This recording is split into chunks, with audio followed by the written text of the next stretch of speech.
ଗୋଟେ ଜୋତା ଧରି ପଳାଇଛି ଆଉ ଗୋଟେ ଜୋତା ସେ ଦେଲେନି ଛଡେଇ ଧରିକି ଆଇଛି ମୁଁ ଧରି ପଳେଇବି ଆଉ। No, no, no, no.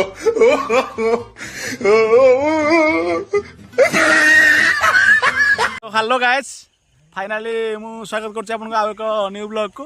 तो आज आम आसिक पहुँच जाए समस्त आसिक देखि पार्थे बस एठी।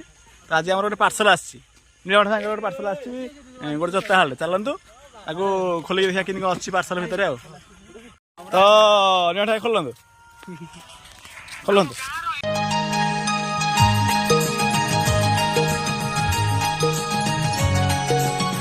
तो जोतार मत लगुच क्वालिटी भल अच्छी टंका केते टका पइला 750 अनुसार तो दब निहाती क्वालिटी ना भल लगनी तो भल लगुच एत परिश्रम करके से निज पैसा कि खुशी रहा आ तो निज पैसा गोटे चपल हल कि पारन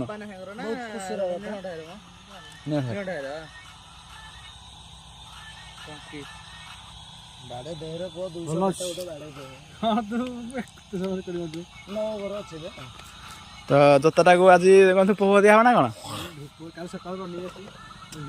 माने रनिंग में 700 टका जोता पिंधुन अनुमान करते बुलिया के दाम जोता पिंधुन तेणु आम तो पिंधि पार्बनी आम यूज करूँ देख यूज कर गोटे बोट्र कमान ब्लूटूथ पड़े 1100 टका आमर यूज कर 150 टका गोटे जोता धरी पड़ाई आउ गोटे जोता से देलेनी छड़े धरिक आइছি धरी पलैबी आ।